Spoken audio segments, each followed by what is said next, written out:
Hey YouTube friends, I'm at beautiful Spider Mountain Bike Park in Burnet, Texas. Texas' only lift-served bike park. It is amazing. It is awesome at the top here of the lift.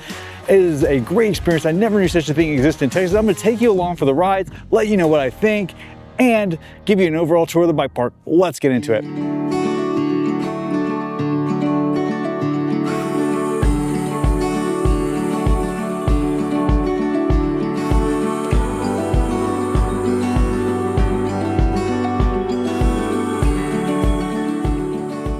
The first thing I'll notice about Spider Mountain Bike Park is how organized the trails are. I absolutely love the top of this mountain because I love the organization. You get great views of the top from the lake. You can also see the Texas Hill Country. It really is a superb ride up the lift. And when you get to the top, you're rewarded that awesome view of the lake. I truly think the organization on the trails is really awesome.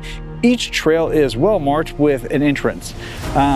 This was the one I just rode already. It's the easiest, or one of the easiest. I'm gonna go ride it again because it was kind of fun. But you can see each trail gets its own entrance and kind of its own buildup, which I think is super, super duper cool. Spider Mountain may be one of the only bike parks where I've actually truly enjoyed the green trails. Most of the time the green trails are sort of afterthoughts, or they're roads that get you up or down the mountain. They're not really trails.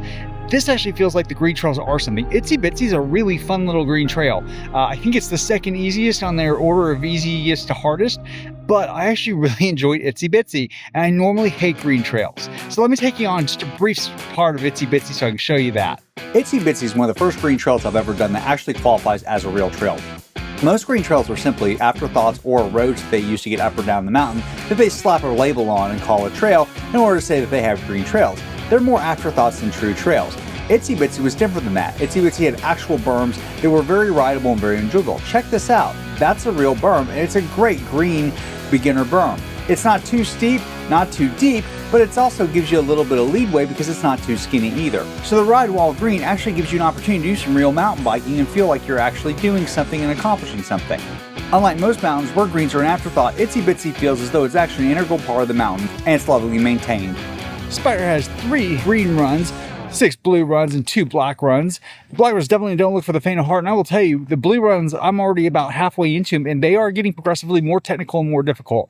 There's not a true flow trail that I have found yet, so that's a little bit sad, but I'm going to take you on my favorite run, which is the easiest blue, actually, Recluse. Recluse is a pretty fast and short ride, but oh man is it fun. It's one of the few trails that I found at Spider Mountain where you get a lot of flow going and you can get some real speed up. Recluse has a combination of bermy goodness mixed with a few opportunities for small jumps. This was perhaps the fastest trail I was able to ride at Spider Mountain, and also felt the most supportive to gain that speed. The ride itself is fairly short, and the trail leaves you feeling like you just got started and all of a sudden you're about to take the drop off. And that's it for Recluse. What a fun ride. And a real quick favor to ask, if you're enjoying this content, please hit the like and subscribe button, turn on notifications, drop us a line in the comments. Let me know your secret bike park where nobody expects to find one. I didn't expect to find a lift-served bike park in Texas. Where's your secret bike park? So before we wrap up on Spider Mountain, I tell you my final conclusion, I want there to be a couple other things. One, it is a fairly technical mountain. I'm going to show you one technical trail. This is Viper's Den.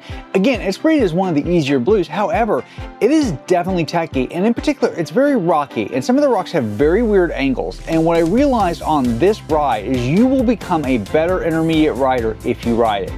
Because what I'm showing you is one of the most difficult to navigate rock gardens I've seen, because your approach angle has to be very precise.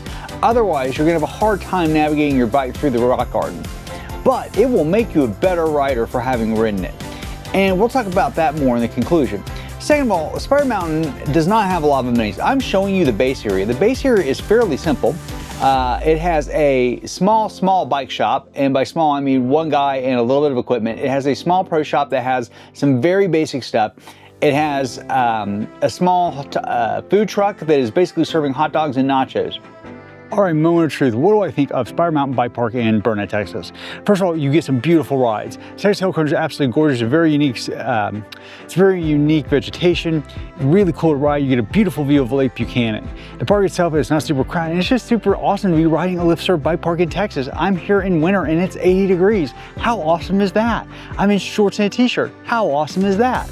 The trails are not for the faint of heart. This is one of the mountains where actually I preferred the green trails. As a beginner intermediate, I actually felt they were more friendly.